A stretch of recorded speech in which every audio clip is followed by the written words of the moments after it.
Good morning, everybody. Good morning. Thank you for coming to this very momentous day in Bradford County, where we are honoring the late, great David Wilmot, which is long overdue, and we're very happy that our county commissioners have decided to recognize Mr. Wilmot. First of all, I'd like to thank the Sampson Music Academy for the music they played for the last hour.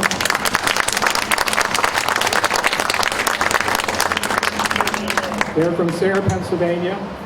I'd like to introduce some folks in the audience. Representative Tina Pickett is here.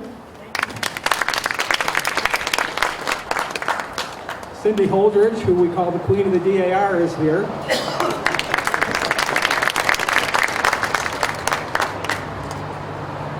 Cheryl Alexander from Montrose, who is a descendant of David Wilmot. Would you stand up, Cheryl?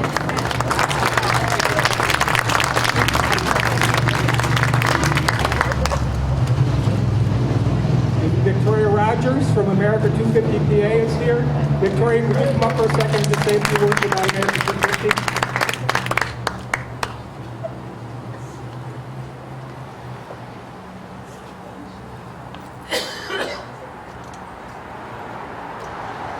I feel like Rocky running up the statue. Thank you so much for inviting me out to beautiful Bradford County. My name is Victoria Rogers. I'm the Director of Partnerships with America 250 PA. If you haven't heard, 2026 is our semi-quincentennial, and we are a commission put together through the government to run programs and projects leading up to the big 2026. So any questions, you can go on america250pa.org. There's my plug. And thank you so much for having me, and congratulations on a beautiful day and celebration. Thank you. And I'll tell you, Victoria lives in Falls, Pennsylvania, not too far away, and she's never stopped in Towanda before. So this is a first. I'd like to introduce our county commissioners. Chairman Darrell Miller, Doug McClinko, and John Sullivan. Alrighty, and now we'll move into the speakers, and our first speaker is Dr. William V. Lewis, Jr. He's a commissioner for the Pennsylvania Historical and Museum Commission. Dr. Lewis?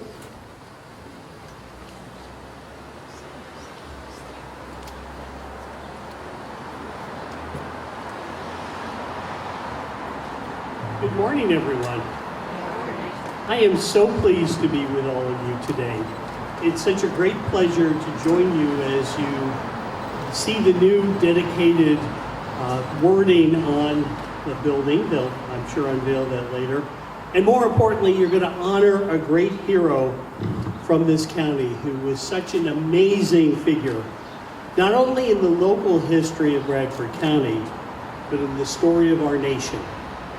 David Wilmot has always been a great hero of mine, and I'm so pleased that your county commissioners, your county row officers, and your county historical society have done so much to help us remember what he did to change our state and our nation and to promote human freedom. So for just a few minutes, if you would, let's go back in time almost exactly 177 years ago.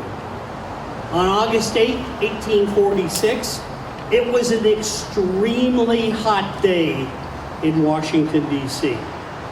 Inside the U.S. Capitol building, which was capped at the time with a giant copper roof, it was even hotter if you could gauge the temperature of political temperament.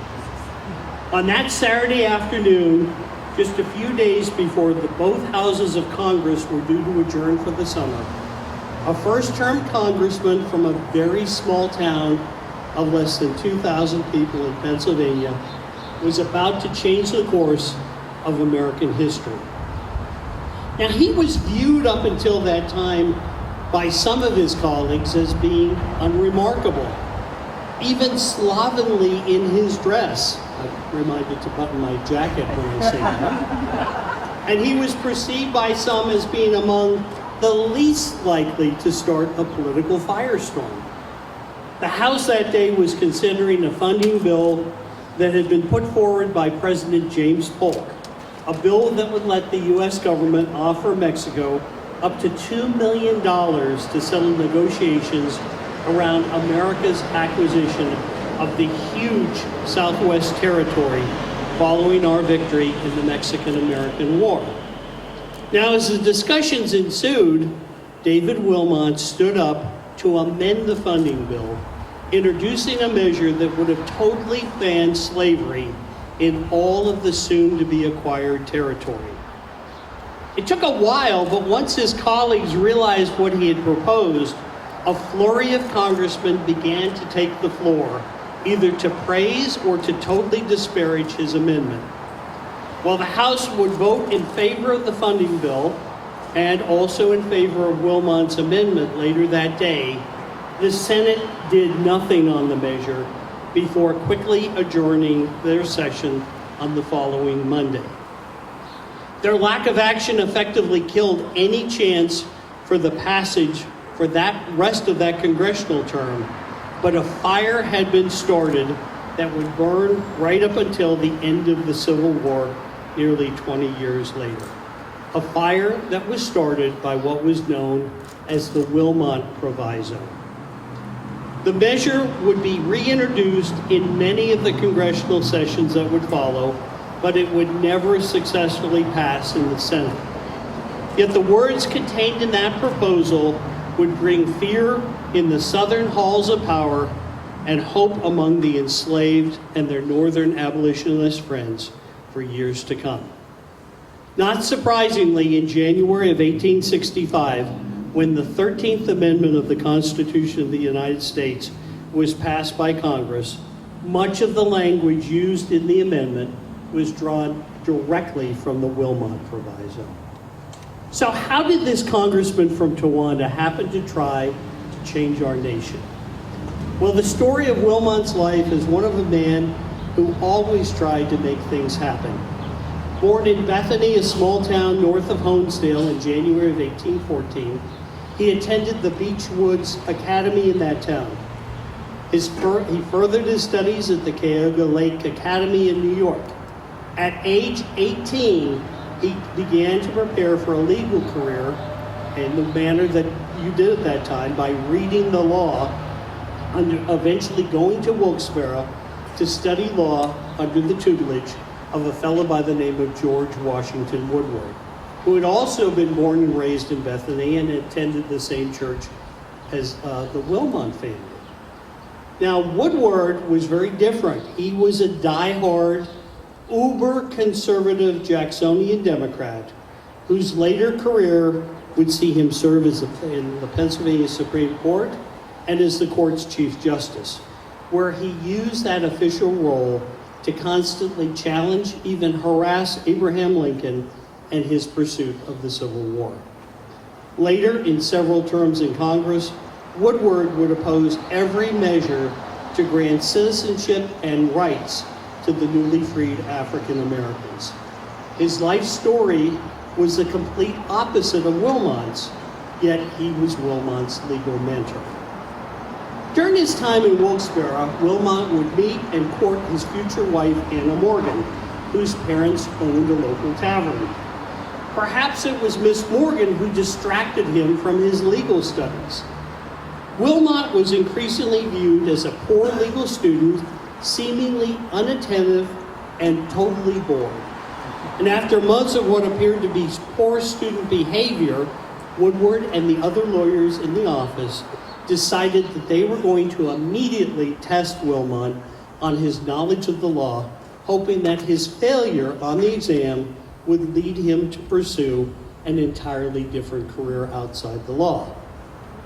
As the lawyers quizzed Wilmot on increasingly complex issues and knowledge of the law, they found him deeply learned in all the areas they examined him about. In fact, they were so impressed with his vast legal knowledge, a decision was unanimously made to keep Wilmot in his legal studies for only the absolute minimum amount of time needed to qualify for admission to the bar. In 1834, at the age of 20, Wilmot was a licensed attorney, and within about a month, he made his decision to relocate to Towanda, which was a rapidly growing town with a strong lumber industry that would soon begin to boom with the new canal system that was coming to northern Pennsylvania. Very quickly, Wilmot became active in local Democratic politics. By 1841, Wilmot, deeply involved in his law practice and politics, was named as the assistant superintendent of the Tioga branch of the North Branch Canal, a position that not only came with a salary, but with tons of patronage that came with the huge public improvement project. Later that year, he became the Democratic chair of Bradford County.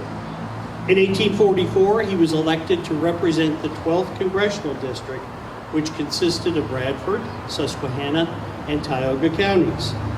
In his first term, he was named to the House Standing Committee on Manufacturers, a committee chaired by former President John Quincy Adams, who was serving as a congressman from Massachusetts. Wilmot strongly backed the admission of Texas to the Union and also backed the Polk's administration's move to reduce foreign tariffs on imported goods. In his home district, however, which was very protectionistic of domestic goods, his vote was not particularly popular.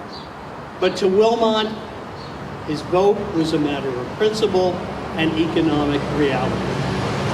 After his proposal of the Wilmot Proviso in the fall of 1846, he faced re-election.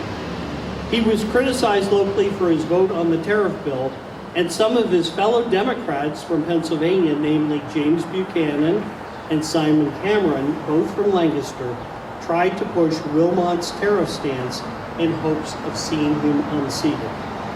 They feared that Wilmot's popularity in this area was beginning to move the political strength from south central Pennsylvania to the north central part of Pennsylvania. Yet despite all this, the voters in this district re-elected Wilmot to a second term. Once again, he pushed for an end to slavery through his proviso. Each time, as I mentioned before, the House narrowly approved the measure, and the Senate, under strong Southern control, defeated it. Wilmot Proviso leagues began to crop up in many northern states, yet Wilmot continued to be plagued by his enemies in the southern part of the United States, as well as southern Pennsylvania. In the fall of 1847, he attended the Herkimer Convention, which helped plant the seeds for a new political party, the Free Soil Party.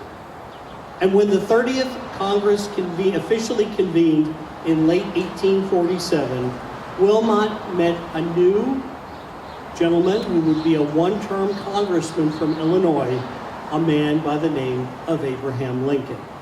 Soon, Lincoln himself would be calling himself a Wilmot man in recognition of his support of the proviso.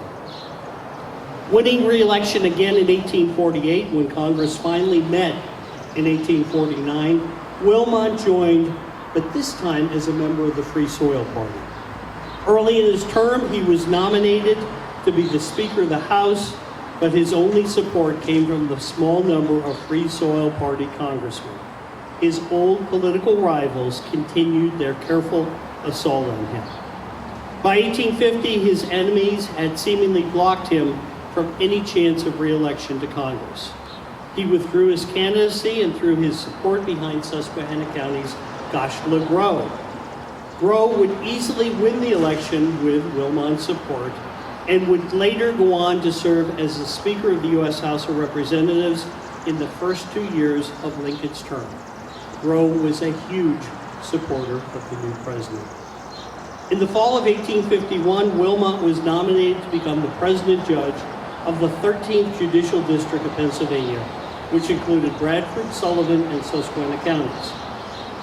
The local Whig Party didn't even bother to nominate a candidate in the race, and Wilmot easily won, beginning his service as president judge in December 1851. He quickly gained a solid reputation for honesty and integrity as a judge. But serving as a judge back then, unlike now, was very different.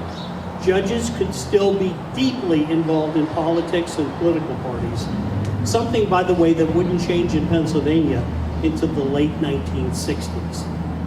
So by the 1850s, as it unfolded, Wilmot was incredibly active with the founding and organization of a new political party, one that had the end of slavery as a key tenet, the new Republican Party. In 1853, Pennsylvania's new Republican Party named Wilmot as its first state chairman. By 1856, the Republicans held their first national convention, naming John Fremont as their candidate and having Wilmot as chair of the convention's platform committee. The committee delivered a strong anti-slavery pledge for the party. In the fall, of course, Fremont would face none other than Pennsylvanian James Buchanan. And of course, as we know, Buchanan won the national race, as well as the popular vote in Pennsylvania. But in Wilmot's old congressional district right here, Fremont won the majority of the votes. In 1857, Wilmot became the Republican candidate for governor of Pennsylvania. He resigned his judgeship and threw himself completely into the campaign, traveling statewide to every part of Pennsylvania. While many said he faced a nearly impossible odds at winning, newspapers at the time across the country conjectured that should Wilmot win the governorship, he would be the most likely contender for the Republican presidential nomination in 1860. Shortly before the election, the financial panic of 1857 hit the nation, and Wilmot was portrayed by his enemies, including James Buchanan, who was now sitting in the White House, as a poor choice to get Pennsylvania through the financial panic. His defeat that fall eliminated him as a future presidential contender, but his reputation in his party was as solid as ever. Within weeks of his election loss, the outgoing Pennsylvania governor reappointed him to his judicial role. He won election again to the role as president judge the following year, winning more than 2/3 of all the votes in the district. By 1860, Judge Wilmot was a key player in national Republican circles. In January of that year, New York Senator Preston King and Michigan U.S. Senator K.S. Bingham came here to Towanda to meet with Wilmot to talk about the candidates for the party's presidential nomination. In May, Wilmot headed to Chicago to the Republican National Convention, where he was named temporary convention chair. Now, when it became apparent that Wilmot was needed to lobby delegates from across the country to support Abraham Lincoln, he immediately left his role as chair and worked on getting Lincoln delegate votes. It is said that Wilmot's hotel room was one of the key places that uncommitted delegates were taken and were convinced to vote for the man from Illinois. Abraham Lincoln was deeply grateful for Wilmot's efforts in helping him to win the presidency. He invited Wilmot to visit him in Springfield, Illinois, shortly after the election. When Wilmot arrived in Springfield, Lincoln walked over to his hotel, to Wilmot's hotel, to greet him. That's the high esteem he held for David Wilmot. Now, the press who were covering the new president-elect speculated that Wilmot had come to Illinois so that Lincoln could ask him to serve as either his Secretary of the Treasury or Secretary of War. But shortly after Wilmot's visit, his old political nemesis, now a Republican, Pennsylvania Senator Simon Cameron, arrived in Springfield to see Lincoln. Cameron was a master political manipulator, and it's assumed he came to Springfield to demand a cabinet post from Lincoln. We will never know what correspondence or further discussions took place between Wilmot and Lincoln, but in a few weeks, the press was reporting that Wilmot had told Lincoln that he felt he was better suited to serve in the Senate rather than as a cabinet secretary. And if Cameron was named to the cabinet, which he was, the Secretary of War, Wilmot himself could fill Cameron's vacated Senate seat. Now, Wilmot's family claimed for years that they had seen a letter from Lincoln offering Wilmot a cabinet post. But in the end, Cameron was named the Secretary of War, and the Pennsylvania legislature, under the careful control of Simon Cameron, the political boss, and at Lincoln's insistence, Wilmot was named to fill the rest of Cameron's U.S. Senate seat. His service in the U.S. Senate began in March of 1861. Almost as soon as Lincoln was elected, the Union began to dissolve. Southern states were leaving the Union and beginning to form the Confederacy. In February of 1861, a last-ditch attempt was made by calling a peace conference in Washington to try to save the Union. Each state in both the North and South had delegates, and Pennsylvania's Republican governor, Andrew Curtin, named David Wilmot as a peace conference delegate. En route from Towanda to Washington, he survived a kidnapping attempt. He was pretty smart. He knew they were going to try to kidnap him to prevent him from attending the conference, so he sent his bags on a train and he took the stagecoach to Baltimore, and then on to Washington. On his arrival in the city of Washington, however, he found that the conference was already falling apart, basically before it started, ending any chance of a peaceful resolution of our national differences. From 1861 to the end of 1862, Wilmot served in the U.S. Senate. He was a solid and devoted supporter and advisor of Lincoln and his war efforts in that role. Lincoln recognized Wilmot's friendship when in March of 1863, just a few weeks after Wilmot left the Senate, Lincoln appointed him as a judge of the newly created U.S. Court of Claims, an appellate federal court of national jurisdiction created to handle claims against the federal government. Early in his new judicial role, Wilmot was frequently lauded for the soundness of his legal opinions and reasoning. But as his tenure in office continued, the phrase Wilmot J., standing for judge, did not take part in this decision became an often noted addendum on many of the court's decisions. Wilmot's health was failing. Questions abounded about what was wrong with David Wilmot, but he was ill. On March 16, 1868, Wilmot died here in Towanda at his home. He's buried just a few blocks from where we're here today in the Riverside Cemetery, with the words of his proviso, many of the same words contained in the 13th Amendment, carved on his tombstone, eternally recalling his love of human freedom. Thank you all for your kind attention as we remember today this great man from Bradford County and a person I would consider to be a truly great American. Thank you so much.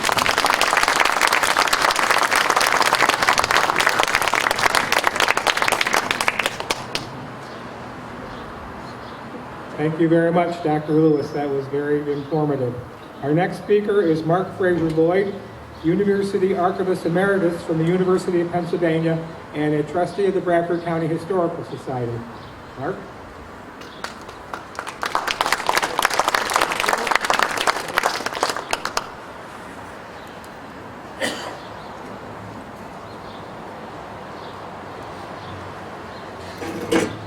It's a difficult task to follow Bill Lewis, but I'll do my best for you in just a very few minutes. Bill has just painted a superb portrait of the life and achievements of David Wilmot. I made it very clear that Wilmot has a rightful claim to lasting fame, that he was one of the great heroes in American history. It is my intention to reflect for just a few minutes on the significance of fame in our national experience, what great Americans might represent to the citizens of Bradford County. Let us begin by making a very significant distinction that celebrity is not fame. In fact, celebrity has very little in common with fame. By celebrity, I mean the sometimes enormous, but always passing popularity of movie stars or television personalities or prominent athletes. Fame is quite different. It has a dynamic quality. It encourages one to make history, to leave the mark of one's deeds and ideals on the world. Unlike the momentary glories of celebrity, fame has been said to be more public, more inclusive, looking to the largest human audience, both horizontally in space and vertically in time. We sometimes confer fame on those who serve as models of virtue and correct behavior. In American history, George Washington and Abraham Lincoln stand out as national examples of heroes who were and are larger than life. We also, however, confer fame on those who might be described as one of us. The most notable such individual in American history was and is Benjamin Franklin. Far from hiding his humble beginnings, Franklin boasts of them in order to demonstrate the attributes of industry, independence, and innovativeness as much more important factors of self-worth than inherited wealth or hereditary privilege. These are precisely the values that have been championed as distinctly American from Franklin's time down to the present. Rather than appearing as heroic, it is viewed as one of us, the embodiment of many of our aspirations and our failings as Americans. The citizens and publicly elected officials of Bradford County have a great man in David Wilmot, and they might now think about what kind of fame he represents and promote that bigger image about what Bradford County has to offer to America and indeed to the entire world. Thank you.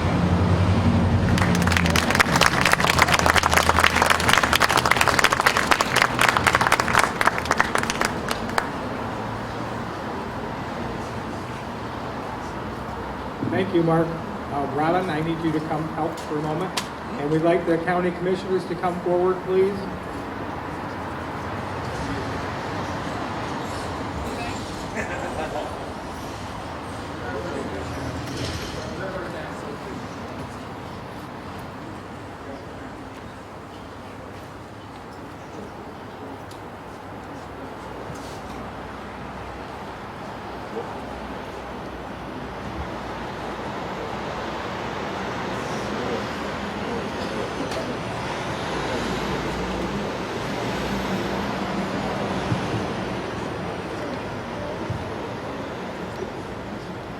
So we're going to name the new sheriff's building after David Wilmot. It used to be the Wilmot Hotel, I believe, sat right across the street, and it was tore down, I believe, in the 50s, 59. So in order for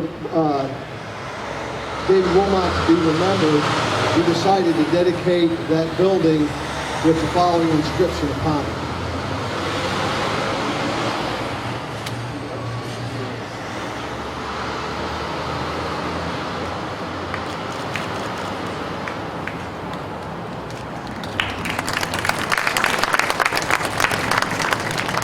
So we'll bring it down so everybody doesn't have to come up the steps and see it. But there will be the David Wilmot Freedom Center, what he did for the slaves and to help free them, and also the words of the proviso. So as long as that building stands, he will never be forgotten. I went to school here. I never learned about the real David Wilmot. It's only through people like Henry, Bill Lewis, and others that I pieced it together. And I could not believe that what this one man from here, visit his grave site, and when you read those words, if that doesn't send a chill up your spine, nothing will. So at any rate, we'll bring this down so you can see it. We'd like to thank Henry and Matt for all the hard work they've done today. And we'll be going to the museum as well, so I'll pass this mic to the other commissioners. Well, first of all, I just want to thank everybody for coming out this morning and to listen to the words that were spoken. And just me with history, one of the things that you learn a lot about the history, but what you also need to take in consideration with all this is the whys. And that's what was brought about is, we can learn about the whats, but it's the whys that are really important when it comes to, memorializing our history and remembering our history, because we all learn from history. So, this is one of the events that we're appreciative of David Wilmot's contribution to our nation, to our county, to our Commonwealth. And we want to thank, Henry and Matt and all of our museums around the county for preserving the history that is all important to our county, our Commonwealth, and again, in many cases, our nation. So we just thank everybody for coming out this morning. It's a great event, great weather, and thank you all.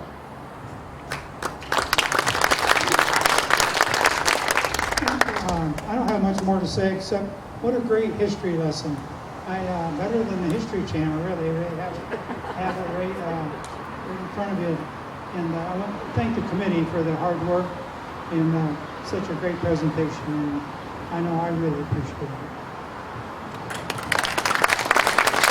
Let's introduce the committee while we were right here too. Matt Carl from the Bradford County Historical Society, Mark Fraser Lloyd, who you heard before, Dr. William Lewis, C.J. Walter, our sheriff, who's back there in the back of the yard, Robin Cummings, the executive director of our tourism agency, Kane Chamberlain, the executive director of the Miss Mountains Heritage Region. As we said in the start of this thing, we started meeting early this year to plan this event. I think that it's probably one of the most magnificent things that ever has happened in Bradford County, that we're honoring this great man. And it's a lesson to us all that there's a lot of history here, and there's still a lot more to learn. At this point in time, we're going to have the cannon salute. I think Joyce is on the corner. Joyce? It's time.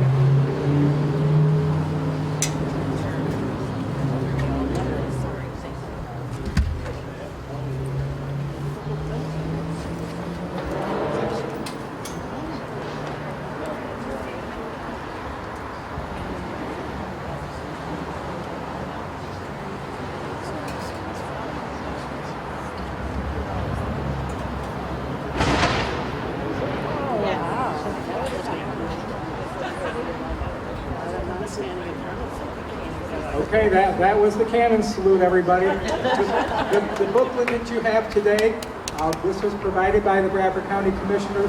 Every 6th grade student in Bradford County is going to receive a copy of this book when school opens this year. That's the grade that you're supposed to learn Bradford County history, so we're going to make sure they learn some this year. And we appreciate the fact that the commissioners were so generous with offering that. At this point in time, everybody's invited to go down to the Bradford County Historical Society, which is just around the corner. There are refreshments being served there, and we do have artifacts of David Wilmot on display for you to look at. So thank you all for coming. And there's a shuttle bus out front for anybody that needs a ride down to the museum. And we'd like to thank Endless Mountains Transportation for providing that bus.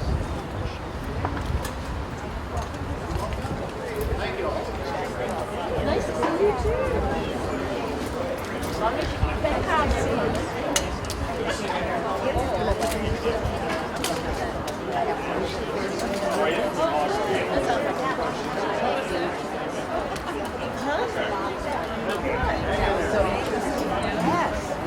Would you clarify define the word proviso?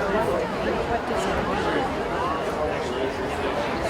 You have to Google that. Could you Google it? No, I think that's a really good question. Let's know what the word proviso means. I think it's a good question for Mark. Oh, thank you. Appreciate it. Sophia is here. Yes, she's standing over. Sophia is here. So we'll ask her. Okay. I'll help carry.